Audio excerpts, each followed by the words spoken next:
Olá, meus amigos, boa noite. Mais uma vez estamos aqui, hoje quinta-feira, dia que nós estudamos a obra Boa Nova de Humberto através da psiquiatria. E nós temos visto, como eu digo, e gosto de chamar essa noite da água viva. Aquele momento em que, recebendo as palavras de Jesus, vamos dessedentando nossas almas, às vezes tão afogueadas pelas situações da vida. Nossos dias têm sido atípicos e isso, de um modo geral, vai cansando, vai nos colocando numa condição de secura na alma e precisamos do refrigério, precisamos de Jesus mais do que nunca. Os amigos já estão aqui, Célia, Júlio César, Terezinha, Ana Clara, Vera Amadei. Olha, são tantos que não dá pra gente ficar dizendo o nome de todo mundo. Cíntia, Eduardo Brassolati, Fernanda. Sejam todos bem-vindos para essa nossa noite de estudos, a fim de que nós possamos aproveitar ao máximo tudo que nos é ofertado nesse trabalho magnífico de Chico Xavier, que veio nos trazer essas obras todas para a nossa reflexão. E nós estamos no capítulo 5º. Até a semana passada nós vimos a família de Zebedeu, era o capítulo 4º, a família de Zebedeu. Mas hoje nós estamos começando um capítulo que tem como título Os Discípulos, o capítulo 5º. Então, neste capítulo, vamos ter um conhecimento daqueles discípulos de Jesus, aqueles primeiros que foram convocados ao trabalho. Então nós conhecemos, 12 apóstolos. Nós temos uma lista de personagens da Boa Nova que trabalharam com Jesus. Nós temos com a sua profissão e a sua região. É interessante nós sabermos esses escolhidos por Jesus, de onde eram. Débora, Lena, Beth, boa noite a vocês, que bom que estamos juntos. Célia, Pedro, André e Filipe eram pescadores da região de Betsaida. Pedro e André eram irmãos, E Filipe também era da mesma região, todos pescadores. Tiago e João, também pescadores. Lembram-se? Eram os filhos de Zebedeu que nós vimos nos capítulos anteriores, nos encontros anteriores, que a mãe desejava que eles tivessem um lugar de destaque no reino dos céus. Levi, Tadeu e Tiago eram filhos de Alfeu, parentes de Maria. Então eles eram primos de Jesus, eram parentes de Maria, eram de Nazaré, tanto quanto Jesus mesmo era de Nazaré, também pescadores. Tomé, que também era pescador, era de Dalmanuta. Todas essas regiões ficam no entorno do chamado Mar da Galileia ou Lago de Genezaré. Mesma coisa, mesmo local. Eram pequenas vilas de pescadores nesses locais. Boa noite, Débora. Ainda sou professora, Que bom, a gente fica feliz com isso. Rogério, que está conosco, Marli, mãe da Débora, Roberta Gize, Ana Ruggiero. É uma alegria, gente. Continuando, nós vamos ver Bartolomeu, que também era pescador de Caná da Galileia. E Simão, o Zelote, que nós já falamos sobre ele certo dia. Zelote significa o zelador, aquele que tomava cuidado, tomava conta das coisas, também pescador de Canaã. Todos estes pescadores. Então nós temos uma leva de companheiros de Jesus que eram pescadores. São 5, 8, 10, 11 pescadores. 10 pescadores. Nós temos Judas, chamado Iscariotes, que era comerciante em Cafarnaum. Então ele não era pescador. Levi, ele se torna depois, ele sai da região e se torna depois um cobrador de impostos, um trabalhador nesse nível. Mas quer dizer, o único que não era pescador era Judas Iscariotes, que era comerciante em Cafarnaum. Entretanto, entanto, olha que interessante e como o mundo é mundo e as pessoas são o que são. Eles eram pescadores do entorno de uma mesma região, do mesmo mar da Galileia, quer dizer, usufruíam das mesmas condições do habitat, tinham os mesmos costumes, e entre eles, no grupo escolhido por Jesus, eles tinham dificuldades de relacionamento, de harmonização. Um dizia uma coisa, o outro dizia outra, um queria de um jeito, o outro queria de outro. Vejam que mesmo, Regina, boa noite, Regina, do nosso pensar hoje, quando nós estamos juntos num trabalho, as nossas diferenças, nosso modo de ver a vida, nosso modo de trabalhar, dificuldade de harmonizar-se. Pequenas contendas, discussões, briguinhas, mexericos, tititi, acontecia entre eles. E isso causava, muitas vezes, separatividade. 2 para um lado, 3 para o outro, com a dificuldade do relacionamento humano. A mesma dificuldade. E surgiu, então, discussões entre eles. Está caindo? Que a sua imagem está cortada. A minha imagem está cortada, vamos arrumar. Tem gente falando, vamos vendo aí se melhora, gente. Melhorou? Não cortamos a imagem? Depois alguém me dá um retorno. Betinho, você está vendo bem? Tânia? Porque disseram que a imagem estava cortada. Então vamos ver como é que vocês me respondem isso. Faço votos que esteja bem. Mas nós então vamos ver que essas discussões, elas tinham um pontinho. Agora sim. Então tá bom, Tânia, que bom, agora sim tá bom. Qual seria o maior no reino de Deus? Quem deles seria o líder? Seria o chefe? Seria aqueles que teriam um posto de destaque em relação aos outros? Vejam como o nosso orgulho, a nossa vaidade fala tão alto que mesmo a gente vendo essas pessoas ao lado de Jesus, escolhidos por ele, quer dizer, eram espíritos que estavam capacitados para a tarefa. No entanto, eles ainda traziam essa coisa do humano, desse orgulho, dessa vaidade, do querer ser maior e melhor que as outras criaturas. Então havia entre eles esse desejo. E qual revelava a sabedoria maior no campo? Veja que eles também queriam saber qual era o melhor na teria maior sabedoria para interpretar os ensinos, para transmitir os ensinos de Jesus. De oradores, concorrência de expositores. E isto acontece. Em todos os lugares sempre acontece esse tipo de situação. As pessoas fazem disputa para ver quem é melhor, quem tem mais destaque. Enfim, a nós mesmos, a nossa potencialidade, a nossa capacidade, nós poderíamos produzir mais na naturalidade que temos, do jeitinho que somos. Não precisamos copiar ninguém, nem querer ser mais do que ninguém. Talvez, se a gente quisesse ser mais, era mais do que nós mesmos, por conta das nossas próprias dificuldades.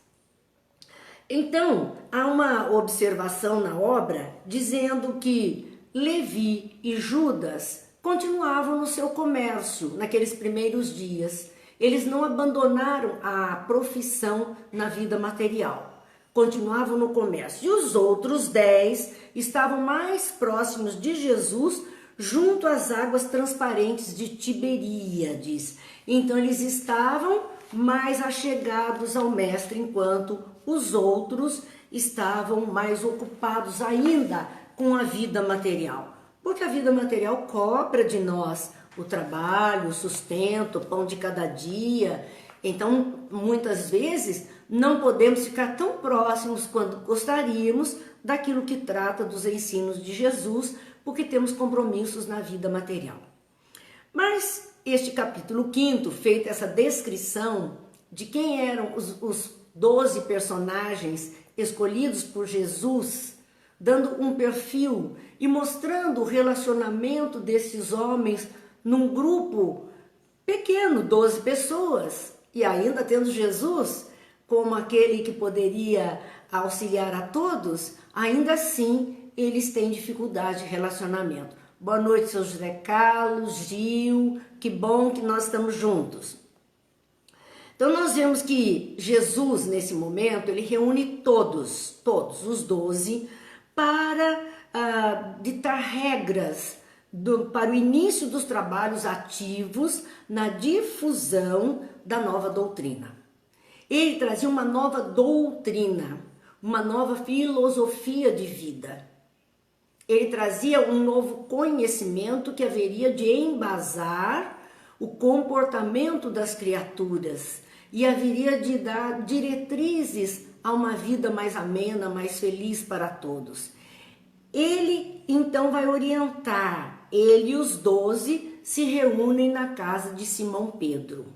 Sempre a casa de Pedro, talvez por Pedro ser o mais velho, não sei, e já um líder nato entre os pescadores da sua região, os encontros, na sua maioria, eram feitos na casa de Pedro. E eles estão ali para receberem as primeiras instruções de Jesus, a fim de que pudessem difundir a nova doutrina. Então não é só querermos difundir os ensinamentos do Cristo. Existem algumas regras que Jesus colocou para os seus contribuidores, para os seus divulgadores. Existem passos que os divulgadores do Cristo deveriam seguir. E ele vai elencar uma série de comportamentos que estes homens precisariam desenvolver para poder bem difundir os seus ensinos a todas as criaturas. Ana Cláudia, boa noite. Márcia, boa noite. Primeiro, Jesus dizia, amados. Olha como ele se referia aos seus. Amados. Eram almas queridas do seu coração que ali estavam.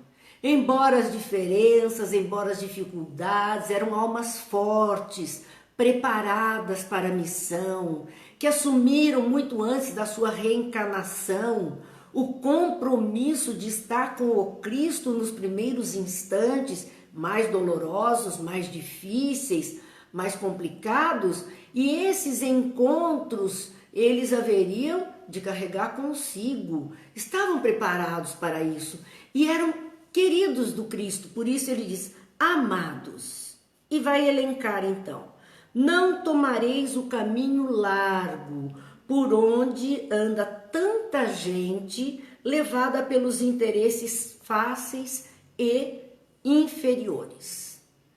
Olha o primeiro quesito que Jesus coloca na lista de desejos a serem realizados nos seus discípulos. Porque até aí eles eram discípulos. Discípulo é o aluno, é o que aprende, é o que ouve, o que abraça o ensinamento. A partir do início dessa trajetória, eles se tornam apóstolos, aqueles que vão levar o ensinamento que receberam do mestre a outras criaturas. São agora tarefeiros de Jesus. Fernando, boa noite. Marina, boa noite. Então ele diz assim, não tomareis o caminho largo, por onde anda tanta gente levada pelos interesses fáceis e inferiores. Presta-se a todos nós. É muito fácil na vida e tranquilo e leve, e as portas parece que todas se abrem quando nós nos dispomos a essa estrada larga que todo mundo está acostumado. Quando nós fazemos o que todo mundo está acostumado, e nos nossos tempos atuais costumamos dizer aquilo que virou a normose, que todos consideram como normal. É normal fazer assim, é normal seguir assim, é normal ser desse jeito. Então, quando nós vemos Jesus recomendando, não tomareis o caminho largo por onde anda tanta gente. Uma grande leva da humanidade continua nesse caminho largo, movida pelos interesses fáceis e inferiores. É difícil ser o diferente. É difícil ser aquele que não está movido por interesses fáceis, ou por interesses inferiores, ou por coisas pessoais. As pessoas nem acreditam. Ficam esperando quando é que vai cobrar, o que é que está querendo em troca. Ficam desconfiadas, porque esse não é o comportamento comum. O comportamento comum na vida é todo mundo se dar bem.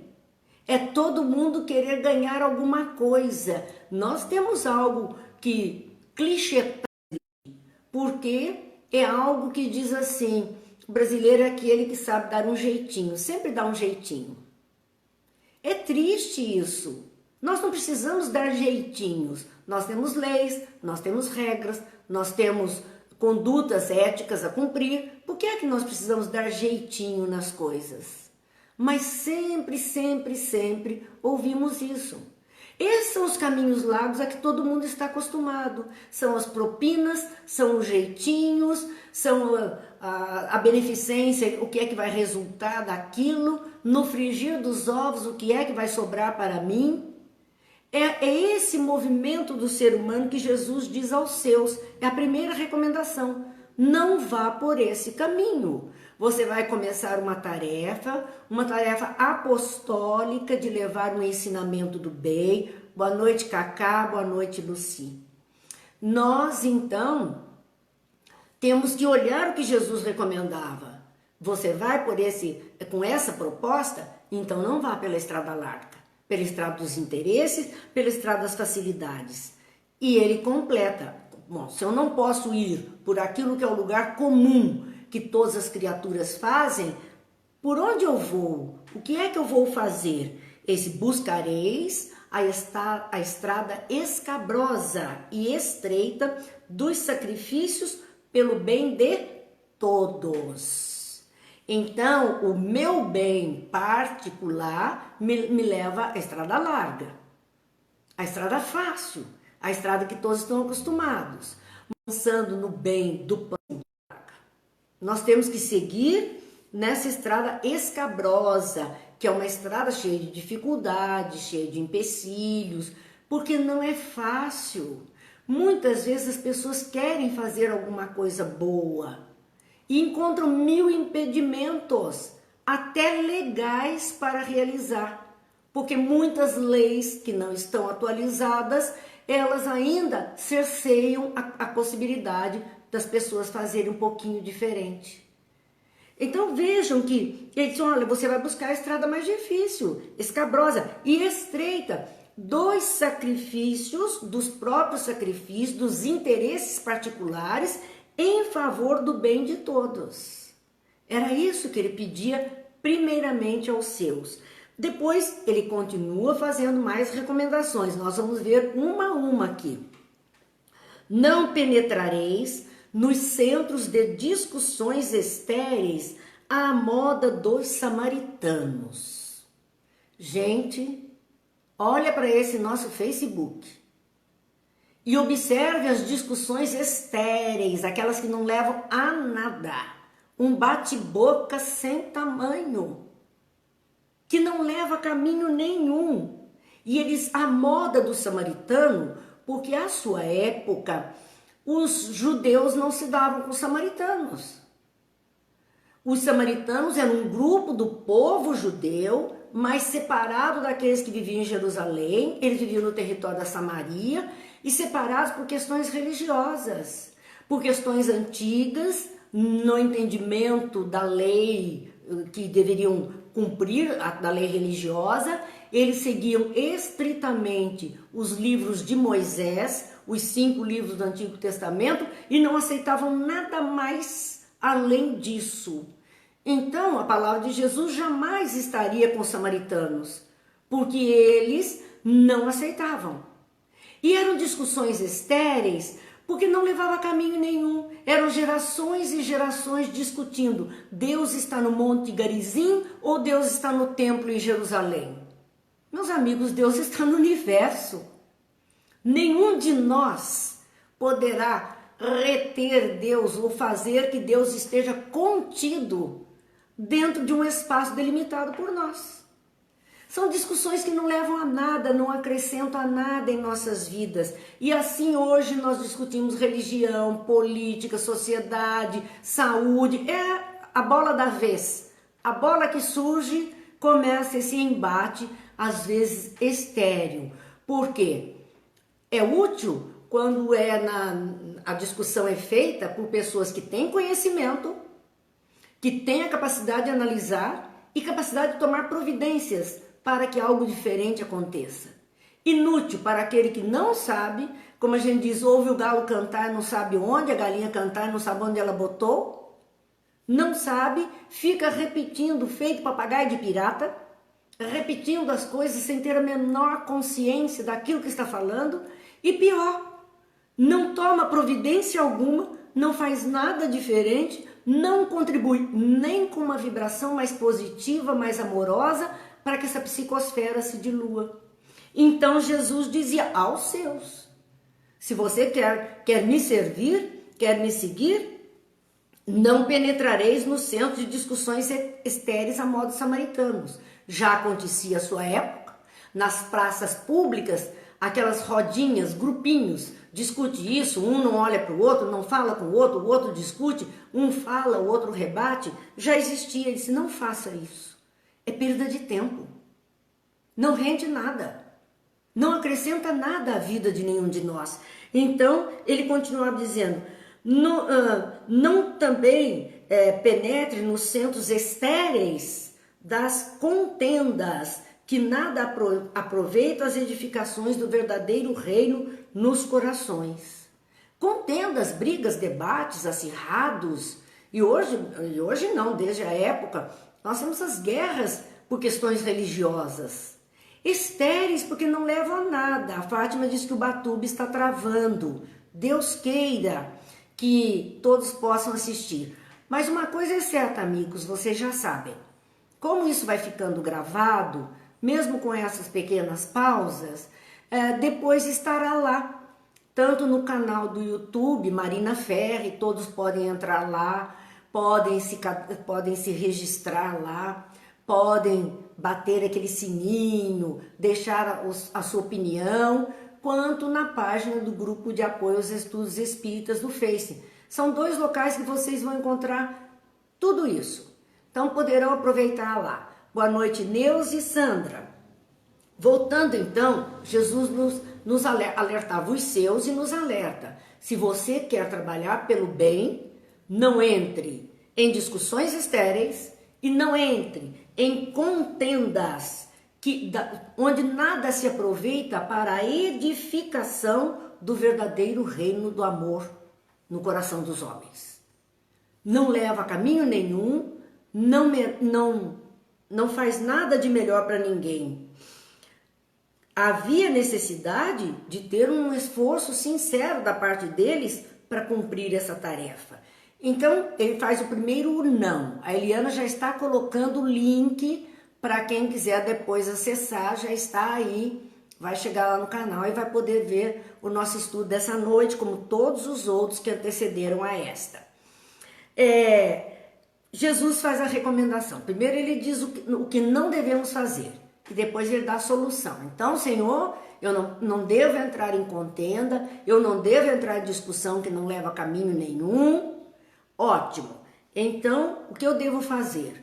Dizia ele aos seus: ide antes em busca das ovelhas perdidas da casa de nosso Pai, que se encontram em aflição e voluntariamente desterradas de seu divino amor. Ele está dizendo onde o cristão, o servidor do Cristo, deve trabalhar, deve levar alguma coisa para o outro que está necessitado. E diante em busca das ovelhas perdidas da casa de nosso Pai. Mesmo aqueles que estão perdidos, Jesus chama de ovelhas, criaturas mansas, todas do rebanho de um único pastor, do Pai Celestial. Vá! E para eles era ir então àquele que já tinha o conhecimento do judaísmo, onde falamos da carta aos Hebreus, que eram os judeus em Roma, eles tinham conhecimento da lei, eram ovelhas desgarradas da casa de Israel. E ele manda que vão então atender. E aqui também, disse eu, boa noite. Então ele diz, vá às ovelhas perdidas da casa de nosso pai. E olha como ele nos ensinava a reconhecer essas ovelhas que estavam perdidas, desgarradas. Ele diz, elas se encontram em aflição. Porque a fé, mesmo nos momentos de mais dificuldades, respira fundo, segura na mão de Deus e vai. Então as pessoas se firmam. E a pessoa que está fraca na fé, não tem alimentado a sua fé, ela se entrega à aflição, ao desespero. Ela se entrega. Então, quando nós percebemos alguém entregue às aflições, aos desesperos, sem norte, sem rumo, olhemos como uma ovelha que está perdida do rebanho do Pai. E é essa que está precisando de apoio, de ajuda, de esclarecimento, de boa vibração, de prece, de oração, de um pouquinho mais de atenção. E voluntariamente, porque olha o que ele diz também. Quem são essas ovelhas? Aquelas que voluntariamente estão desterradas de seu divino amor. Deus é Pai de amor, de misericórdia, de bondade, não exclui nenhum filho seu do seu regaço, do seu aconchego e da sua proteção. Mas muitos viram as costas. Nós temos na vida material, na nossa vida, na nossa reencarnação, em núcleos familiares, filhos que viram as costas para os pais. Filhos que abandonam os pais. Isso é tão absurdo, mas é tão real, que nós vemos nas leis brasileiras, lei que obriga e que se o pai vai a um tribunal ou alguém denuncia, esse filho vai ter que cuidar, porque ele abandonou o descaso. Então, nós temos aqui olhar a recomendação dele. Estes estão desterrados do seu divino amor voluntariamente, se colocaram fora dessa harmonia divina por outros interesses, talvez pela estrada larga, pelos interesses particulares, pela vida material, acabaram se fazendo dessa forma. Precisam de ajuda, precisam da prece. Neide Almeida, que bom te ver, faz tempo.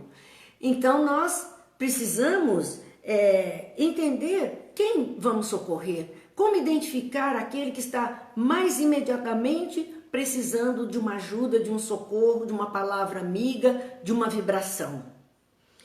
Dizia mais ele, reuni convosco todos que se encontram de coração angustiado, e dizei-lhes de minha parte que é chegado o reino de Deus. Todos que estão em aflição. Nós sabemos, há uma história, eu não vou nem saber contar exatamente a história, há muito tempo eu ouvi, e agora ela me veio à mente, de que na época da guerra, numa cidade da Europa, diante dos bombardeios que estavam acontecendo, as ruínas de uma igreja foram assim invadidas por cristãos. E ali eles se posicionaram em oração, dia e noite em oração. Por incrível que pareça, não sofreu ali nenhum bombardeio, ninguém pereceu. Todos que estavam ali ansiosos e cheios de esperança, entusiasmados na fé, puderam contribuir para que todo o mal fosse diluindo. Então o convite que Jesus diz é, chama para junto de você, reúne convosco todos que se encontram angustiados.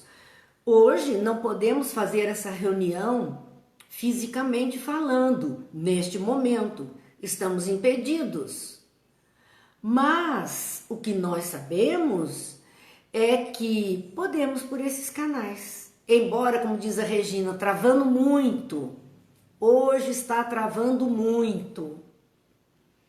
Infelizmente, E eu não sou técnica nessas coisas, não sei nem se poderia fazer alguma coisa para evitar isso.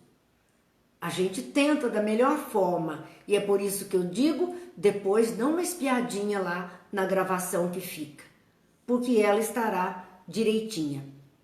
Mas nós vemos aqui Jesus dizendo, olha, traga para junto de você aqueles que estão angustiados. Então uma pessoa angustiada, uma pessoa aflita, ela não está precisando de ninguém que vá revolver a sua ferida, que vá cutucar mais fundo. Ela está precisando naquele momento de confiança, de esperança, de palavras que elevem, que fortaleça, que curem as suas dores e que ela possa então ter uma esperança de um dia melhor.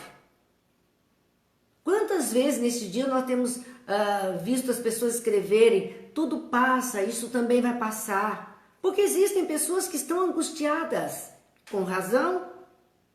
Trabalho, família, dificuldades de todo tipo, com razão. Então, nós precisamos levar palavra de esperança. Vamos juntar nossas forças. Vamos ouvir o que é bom, vamos pensar o que é bom, vamos vibrar para que o melhor aconteça. Vamos vibrar, sim, pelo nosso país, pelos governantes, por aqueles que estão nas linhas de frente trabalhando contra o Covid ou lutando pelos interesses econômicos, políticos, sociais do nosso país e do mundo. Vamos vibrar nesse sentido. Se não entrarmos na onda da reclamação, do desespero e da angústia, já estaremos contribuindo muito. Já estaremos asserenados, contribuindo muito com a psicosfera desse planeta, para que ela não fique mais carregada, para que ela seja mais leve e as pessoas consigam ter então uma visão maior das coisas e possam tomar as melhores decisões. Jesus nos convida a isso. O discurso da fé tem que ser o discurso do entusiasmo. A pessoa tem que estar entusiasmada. E eu costumo dizer, a palavra entusiasmada significa enteos, é Deus dentro de nós. Quem traz consigo a fé, ela vai se levantar com esperança, com entusiasmo para fazer diferente. Com toda certeza. Trabalhai em curar os enfermos, limpar os leprosos, ressuscitar os que estão mortos nas sombras dos crimes ou das desilusões ingratas do mundo. Olha o que Jesus recomendava como tarefa ao cristão. Trabalhai em curar os enfermos. Sim, existem os enfermos do corpo físico, que estão aí envolvidos com tantas doenças, tantas dificuldades. O que pudermos ajudar. É ótimo que possamos fazer alguma coisa, mas existem os enfermos da alma. Aqueles que têm vícios do comportamento angustiante, depressivos, aqueles que estão remoendo ódios, rancores, melindres. São doentes da alma, estão enfermos. Trabalhai para curar. Então temos que desenvolver ferramentas que nos ajudem a trabalhar nesse sentido, de curar essas enfermidades que impedem a felicidade da criatura. Limpar os leprosos. Não é só a ferida da carne, não é só o cuidado na saúde corporal, mas temos uma saúde mental a ser cuidada. Chagas da vaidade. São essas lepras que vão carcomendo as energias da criatura, que vão debilitando a criatura para a vida. Então ele diz, olha, limpa isto. Isso é o lixo emocional, precisa ser limpo de cada coração e de cada consciência. Ajuda a limpar isso, para que essa criatura possa se sentir digna. E interessante quando ele diz, ressuscitai os que estão mortos. E aí a gente pensa na morte física. E é claro que se houve uma morte física, não há uma ressurreição. São com os ressuscitadores da parada cardíaca, que é algum momento significando morte. Muito bem, é possível fazer essa ressuscitação. Mas quando verdadeiramente a vida se encerra, não há como fazer essa ressuscitação da carne. Mas ele diz, a ressuscitação, ressuscitai os que estão mortos nas sombras dos crimes. Dá para entender agora o que Jesus falou para aquele jovem que queria segui-lo? E ele disse, então vem e segue-me, né? E o jovem disse, permita que antes eu vá sepultar o meu pai. E ele dizia, deixe que os mortos enterrem os seus mortos. Jesus está falando de coisas da vida material, que nos impedem a vida de espíritos. Então ele dizia, o que é os mortos nas sombras dos crimes? Precisa baixar um pouco o celular, vamos ver, está aparecendo somente o cabelo? Meu Deus! Vamos ver se a gente consegue. Tomara que tenha melhorado um pouquinho. Aí nós vamos então tomando cuidado. Luísa, vê se ficou melhor. Você que está dando a dica. Vocês vão dando a dica, eu vou obedecendo, eu sou boa aluna. Aqueles que podem ajudar, a gente agradece. Então, nos dizia daqueles que estão mortos nas sombras do crime. O crime é treva, o crime é escuridão. E há criaturas que estão mortas para a vida verdadeira porque estão envolvidas nesse habitat. Ou aqueles que estão mortos que estão desiludidas da vida.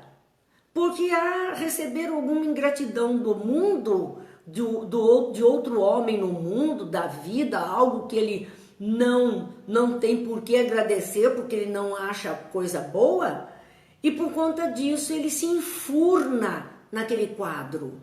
Morreu para a vida. Há tanta vida lá fora, não diz a música? E de repente essa criatura ensimesmou-se em si mesma por alguma coisa. Então Jesus disse, olha, ressuscita. Vai levar a palavra, leve o aconchego, de alguma forma esclarece essa mente para que ela possa sair desse quadro. Esclarecei todos os espíritos que se encontram em trevas, dando de graça o que de graça vos é concedido. Era a recomendação dele àqueles que se tornariam seus apóstolos, os divulgadores dos seus ensinos, os divulgadores e trabalhadores do reino de Deus na terra. Esclarecei todos os espíritos, encarnados e desencarnados, nós poderíamos dizer, que se encontram em trevas, sejam as trevas dos crimes, sejam as trevas das desilusões, sejam as trevas da ignorância, do desconhecimento das coisas. Esclarecei, leve a iluminação, leve de alguma forma um ensino que clareie essa mente e que dizia ele, dando de graça, o que de graça vos é concedido, porque de graça ele está nos ensinando a viver. E se nós estamos aprendendo, e se para nós está sendo bom, nós não podemos cobrar um tostão, um centavo, um vintém nos dinheiros antigos, uma moeda que seja por uma palavra dessa. Elas não nos pertencem. Elas são palavras do Cristo. Recebemos de graça. E no campo da mediunidade, onde se vai também levar a palavra aos espíritos que estão nas trevas dos crimes, das angústias, das desilusões ou da ignorância, não se pode cobrar por isso. A mediunidade, nós recebemos essa possibilidade de sermos portadores de uma mensagem. Como vamos cobrar por uma mensagem que não vem de nós, mas que vem através de nós? Isto que nós temos que trabalhar. Não exibais, e olha que recomendação que Jesus faz, não exibais ouro nem prata em vossas vestimentas, para que o reino dos céus, porque o reino dos céus reserva os mais belos tesouros para os mais simples.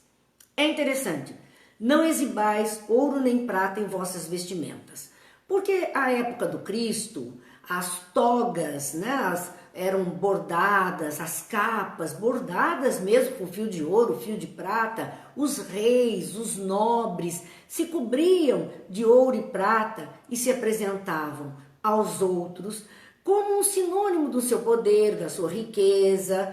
E Jesus fala aos seus, aqueles que vão trabalhar em favor do seu reino, não se cubra, não exiba ouro nem prata, porque isso não tem a ver com o reino de Deus, isso tem a ver com o reino dos homens. Há muitos anos atrás, nós participávamos de um trabalho de atendimento a gestantes, e no centro espírita tinha um grupo de pessoas voluntárias que ia visitar os lares dessas que vinham para serem assistidas. E havia uma companheira, das posses, tinha assim o carro do ano, o melhor carro do ano, a casa, enfim, ela tinha muita condição financeira, mas ela era uma pessoa extremamente simples. Olhando para ela e conversando com ela, ninguém diria o que havia da parte social da vida dela. E ela então fazia parte desse esquema de visitar os lares. Então o que ela fez? Na ocasião, comprou um fusquinha bem assim, simplesinho, já de segunda mão, um fusquinha bem apagadinho. E quando ela tinha que ir visitar essas pessoas em locais distantes, ela ia sempre com o seu fusquinha. Porque ela achava que era uma ofensa, que magoava aquelas pessoas chegar com um carro tão luxuoso numa visita daquela. Ela ia muito simplesmente vestida, ia naquele fusquinha, e o pedaço que tinha que ir a pé, ia a pé também, não se incomodava com isso. Isso me faz lembrar a página do Evangelho sobre a caridade, daquela senhora nobre que vai na carruagem, mas faz a carruagem parar a uma certa distância da casa da pessoa assistida, para não ofender, e vai de veste simples, levando o necessário àquela família. Essa é a recomendação de Jesus. Não exibais ouro nem prata em vossas vestimentas, quer dizer, não é preciso luxo. Deixa isso para a ocasião social. Mas no trabalho cristão não há necessidade, a simplicidade será sempre a melhor medida. E ele diz, mais belos tesouros o céu reserva para os simples. Não ajunteis o supérfluo em alforjes, túnicas ou alpercatas para o caminho, porque digno é o operário do seu sustento. Então o que ele nos dizia era que não havia necessidade para a realização dos trabalhos na seara de Jesus, nas andanças, nas lidas, de juntar o alforge, eram aquelas duas bolsas colocadas sobre o animal, onde se colocava alimento, roupas, ali levava, hoje as nossas malas, talvez malas de rodinhas para aeroporto, enfim, são as nossas coisas. Túnicas ou alpercatas, quer dizer, roupas importantes ou sapatos importantes para o caminho. Não ajunteis com essa finalidade. Não precisa isso. É digno o operário do seu sustento. Trabalhamos na nossa vida material para o nosso sustento. Vamos nos adequar ao nosso sustento. E na seara de Jesus, não precisamos exibir nada disso, que diminui tanto o outro que já se sente diminuído também. Meus amigos, o tempo voou. E nós vamos ter que parar aqui, nos aconselhamentos de Jesus para os trabalhadores cristãos, para aqueles que querem abraçar a tarefa do Cristo, a tarefa do bem. Então, nesta conclusão, lembrando ainda que aqueles que não puderam assistir, está lá no YouTube, no canal Marina Ferri, está também no Facebook, na página de Grupo de Apoio aos Estudos Espíritas Taubaté. Nós vamos ter os nossos vídeos lá. Vamos encerrando hoje com a prece do servidor de Emmanuel, que está na obra de Chico Xavier, A Luz da Oração. A Luz da Oração. A prece do servidor. Eu acredito que não vamos fazer inteira, apenas um trecho para a nossa reflexão, mas eu acho que ela atende a nossa necessidade deste momento de trazer um pensamento melhor, um desejo melhor, pedindo as bênçãos de Deus a todos. E dizia assim: Senhor, ensina-nos a trilhar a luminosa estrada do auxílio, dá-nos força para destruir a pesada fortaleza de nossos próprios erros, coragem para abrir o caminho da libertação de nós mesmos e recurso para desobstruir o coração em favor de nossos semelhantes, entregando-lhes, enfim, os tesouros de amor que nos confiastes. E queremos encerrar com a prece de Dr. Bezerra de Menezes. Há muita gente necessitando, há muita vida em jogo. Então, que a corrente de médicos do espaço possa socorrer as necessidades, que as bênçãos do Mestre amado, médico dos médicos, cheguem até nós. Nós te rogamos, Pai de infinita bondade e justiça, as graças de Jesus Cristo, através de Bezerra de Menezes e suas legiões de companheiros, que eles nos assistam, Senhor, consolando os aflitos, curando os que se tornem merecedores, confortando aqueles que tiverem suas provas e expiações a passar, esclarecendo aos que desejarem conhecer e assistindo a todos quantos apelem para o teu infinito amor. Jesus, divino portador da graça e da verdade, estende tuas mãos dadivosas em socorro daqueles que te reconhecem como despenseiro fiel e prudente. Faze o divino modelo, através de tuas legiões consoladoras, de teus santos espíritos, a fim de que a fé se eleve, a esperança aumente, a bondade se expanda e o amor triunfe sobre todas as coisas. Bezerra de Menezes, apóstolo do bem e da paz, amigo dos humildes e dos sofredores, movimenta as tuas falanges amigas em benefício daqueles que sofrem, sejam males físicos ou espirituais. Santos Espíritos, dignos obreiros do Senhor, derramai as graças e as curas sobre a humanidade sofredora, a fim de que as criaturas se tornem amigas da paz e do conhecimento, da harmonia e do perdão, semeando pelo mundo os divinos exemplos de Jesus Cristo. Que Deus nos abençoe, que Jesus nos ilumine e que segunda-feira, se Deus quiser, possamos estar aqui dando continuidade a esses nossos encontros. Muita paz nos corações, muita luz nas consciências, muita harmonia nos lares. Que Deus